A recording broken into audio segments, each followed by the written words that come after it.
இந்நேரம் முனிமா வசிப்பால் சாப்பிட்டிருப்பான். போன உடனே அத்தான்னு மேல பாய்வா. பத்திரமா போகணும்.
இன்னைக்கு எனக்கு சவகாசம் சரியில்லை.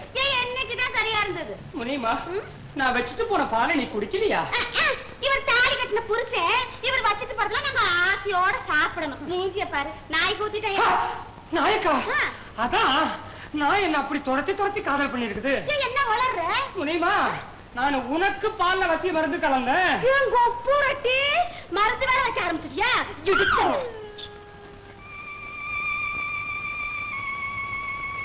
ஐயா, என்னையா ஒரு மாதிரியா வரீங்க? மாப்பிள்ளை பொண்ண கையோட கூட்டிட்டு வரதா சொல்லிட்டு போனீங்க.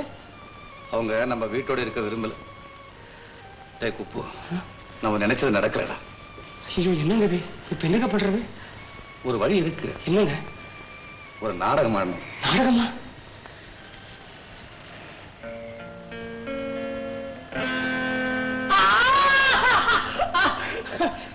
ஆமா, கடைசி வரைக்கும் சக்கரத்தை கழட்டிக்கிட்டு இரும்ப சொல்லிட்டே இருக்கணும்னு தலையில எடுத்தா? நீ என்னப்பா சொல்ற? ஒரு லட்சாதிபதி வீட்டோட வந்துருன்னு சொன்னா குபு குபுன்னு ஓடி போய் உட்கார்ந்துகிட்டு ஆசி ஆடணும்னு ஆசை கிடையாது. துரு பிடிச்ச நட்டெல்லாம் கழட்டி மண்ணெண்ணெயில போட்டுக்கிட்டு எப்படி எப்படி? நீ சொல்றது புரியுது. என்ன செய்ய சொல்ற? அதான் பண்ணையார தலையை மொட்டை அடிச்சுக்கிட்டு கழுத்துல பட்டையை கட்டிக்கிட்டு நெத்தியில பட்டையை போட்டுக்கிட்டு சாமியார் ஆயிட்டாரா? இன்னும் இல்ல, ஆக போறாரு. அப்ப சொத்து சுகம் இல்ல? சுகம் தான் அப்பவே போச்ச. சொத்து இப்ப போக போகுது. எங்க? வேற எங்க? அனாதைகள்லாம் எப்படி ஆண்டவருடைய குழந்தைகளோ அது மாதிரி நாதி இல்லாத சொத்துக்கெல்லாம் நாராயணன் தானே.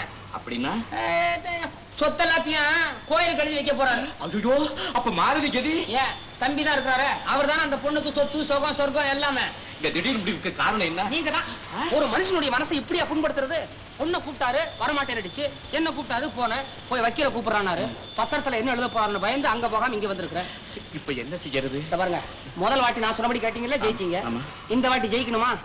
நீ சொல்றபடியே கேட்கறேன்னு. வாங்க, பேசிட்டே போவோம். ஏன், போயிட்டே பேசுவோம். சரி, இப்படியே வா. நட்டு கட்டுற ட்ரெஸ்ஸை மாத்திட்டு பண்ணையார பார்க்க வர மாதிரி வாங்க. ஏண்டா மடையா, உன்னை வக்கீல் தானே கூட்டு வர சொன்னேன். இந்த ஆளு ஏன் கூட்டு வந்த? அதானே, இவர் வக்கீல் இல்லையே. நானே வக்கீலையா வீட்டுக்கு தான் போனேன். அங்கதான் இவரை பார்த்தேன். அங்க என்ன வேலை இருக்கு? அங்க என்ன வேலை உங்களுக்கு? வக்கீல் கிட்ட யோசனை கேட்க போயிருந்தேன். என்ன யோசனை? வேற என்னங்க, எப்படியாவது என் தம்பி உங்ககிட்ட தள்ளி விடணும். அதுக்கு என்ன செய்யறான்னு கேட்க போயிருந்தேன். சரி, நான் ஒண்ணு கேட்கறேன். உங்க தம்பி செய்யறது நல்லா இருக்கா? ஏங்க, நீங்க செய்யறதா சரியா இருக்குதா? எது? ஓஹோ, புரியுது புரியுதுயா. அதாவது என் சொத்தை பூராவும் கோவில் எழுதி வைக்கறேன். அதை பத்தி தானே? அதேதான் கவலை, வேற என்ன? ஏண்டா, என் சொத்துக்கு யார் வாரிசு அந்த பொண்ணு நான் சொல்றபடி கேட்கல. அதனால தான் இந்த முடிவுக்கு வந்தேன். அவசரப்பட்டு முடிவு செஞ்சிடாதீங்க. இன்னைக்கு எழுதி வச்சிருங்க. இன்னைக்கு கிடையாதா? வெள்ளிக்கிழமை அது இருக்கட்டும். நாளைக்கு மாப்பிள்ளை பெண்ணு மனசு மாதிரி வீட்டுக்கு வந்துட்டா என்ன செய்வீங்க? சந்தோஷம் தான். சொத்தும் இல்ல சுகமும் இல்லன்னு சொல்லி விரட்டி அடிச்சிட முடியுமா? அது எப்படி முடியும்? முடியாது. ஏண்டா முட்டாள், நீ ஏன் அந்த யோசனை சொல்ல? எனக்கு நான் தான் முட்டாளாச்சே. இதோ இவர் இருக்காரு, அவரே சொல்ல சொல்லுங்க. ஒண்ணு இல்லைங்க. ஒண்ணும் இல்லையா? வாடா, இந்தாங்க. அவசரப்படுறீங்களே, சொல்றத கேளுங்களேன். சீக்கிரம் சொல்லுங்க. அவசரப்படுற டிரைவர். மாமனார் வீட்டோட வந்துட்டா அம்மாவை பிரியும்படி ஆயிடுமேன்னு தம்பி பயப்படுறான். ஏன்னா தம்பிக்கு அம்மா மேல அவ்வளவு பிரியம். ஆனா எங்க அம்மாவுக்கு என் மேலதான் அளவு கிடந்த பாசம். எங்க குடும்பம் எப்படி இருக்குதுன்னு பாருங்களேன். ஆக நீங்க எங்க இருக்கீங்களோ அங்கதான் உங்க அம்மாவும் இருப்பாங்க இல்லையா? ஆமாங்க. அப்போ இப்படி செஞ்ச என்ன? எப்படி? ஐயா, இந்த ஊர்லயே நீங்க ஒரு புதுசா ஒர்க் ஷாப் வச்சுக்கோங்க. நிஜமாவா? ஆமா. அப்போ ஊர்ல இருக்கிற ஒர்க் ஷாப் அதை தம்பி கவனிச்சுக்கலாம். அம்மா உங்க கூட வந்துருவாங்க இல்லையா? கண்டிப்பா வந்துருவாங்க. அம்மாவை பாக்குறதுக்கு தம்பி அடிக்கடி இங்க வருவாரு. அப்படி எத்தனை வாட்டி தான் வர முடியும்? அழுத்து போய் ஒரு நாள் ஃபேமிலியோட இங்க வந்துருவாரு. என் பொண்ணு பக்கத்துல வந்துரும். எப்படி ஐடியா? பிரமாதம். அங்க புரியுதா? எல்லாம் உங்க தயவுங்க. இருக்கட்டும், உடனடியா ஒர்க் ஷாப் ஆரம்பிங்க. இட வசதி அதுக்கு நம்ம கட்டடம் எத்தனையோ இருக்கு. அதுல ஒரு கட்டடத்தை ஒர்க் ஷாப்பா மாத்திடுறது. அதுக்குள்ள மன்னிக்கணும். அப்புறம் என்ன?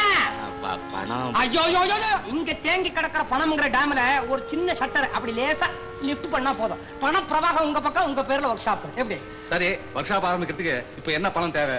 நல்ல முறையில செய்யணும்னா அதிக பணம் தேவைப்படும். இது எப்படி எவ்வளவு? லட்சம் ரூபாய். லட்சம் ரூபாயாம? ஆரம்பத்துல அவளை கட்டணும் தேவையில்லைங்க. மூணுல ஒரு பகுதி கட்டினா போதும். மீதிய மாத தவணையில கட்டிக்கிறான். தவணையாம? எப்ப எவ்வளவு தேவை? இப்போ சீக்கிரம்.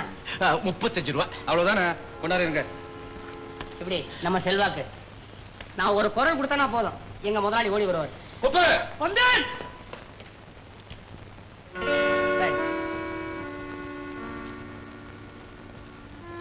நீங்க கொடுத்த லிஸ்ட் படி லேத்து இன்னும் மத்த மிஷன்லாம் சேர்த்து 1,51,000 சில்லறையாகும்.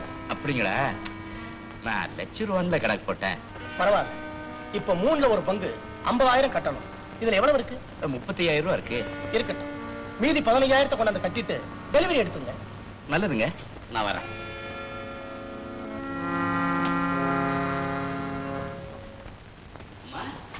அம்மா அம்மா. ஏன்பா? தம்பி எங்கம்மா?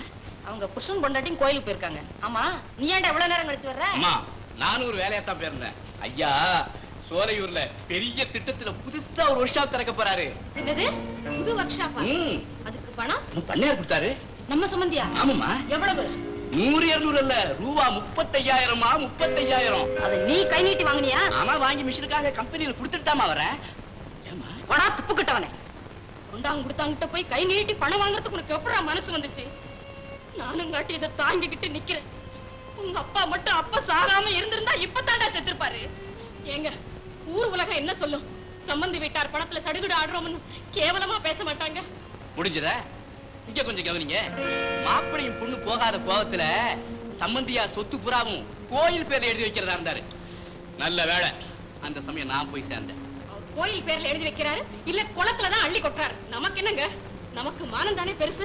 நீ சொல்ற அவனுக்கு பணம் தானே பெருசு. இந்த சின்ன புத்தி அவனுக்கு இப்பதானா?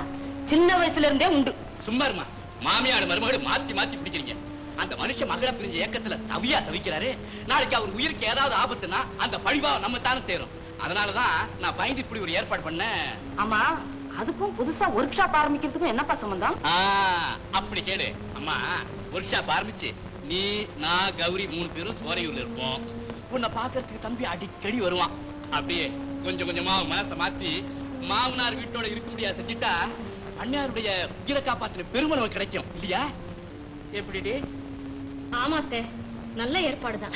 அம்மா அம்மா அம்மா, இந்த விஷயத்துல நீங்க 2 பேரும் எனக்கு ஒத்து உடைக்கணுமா. முக்கியமா அண்ணாருக்கு நான் பணம் வாங்கின விஷயம் தெரியக்கூடாது. அம்மா சொல்லுமா, சொல்றதுலேன்னு சொல்லுமா. அம்மா ஆகட்டும்பா.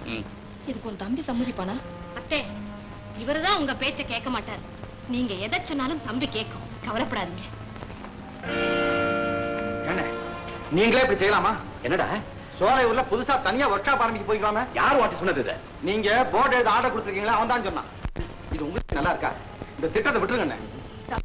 நல்லதோ கெட்டதோ உங்க அண்ணன் முடிவு பண்ணிட்டாங்க. மெஷின் எல்லாம் வாங்குறதுக்கு பணமும் கொடுத்து ஏற்பாடு பண்ணிட்டாங்க. இனி மாறவோ மாத்திக்கவோ முடியுமா? என்ன மிஷின் வாங்குறதுக்கு பணம் எது? சேட்டுக்கிட்ட 35,000 ரூபாய் கடன் வாங்கினேன். ஓ, கடன் வாங்கி தொழில் செய்ய போறீங்களா? இருக்கிறத விட்டுட்டு பறக்கிறத பிடிக்க பாக்குறீங்க. அம்மா, எனக்கு ஒண்ணு இது சரியா படல. தம்பி, இத பாரு, நாளைக்கு உனக்கும் குழந்தை குட்டி ஆயிப்போச்சுன்னா குடும்பம் பெருசாகும். இப்ப கிடைக்கிற வருமானம் போதுமா? நீ ஒரு பக்கம் சம்பாதி, அவன் ஒரு பக்கம் சம்பாதிக்கட்டும். அதுக்கு அந்த ஊர் தான் கிடைச்சதா?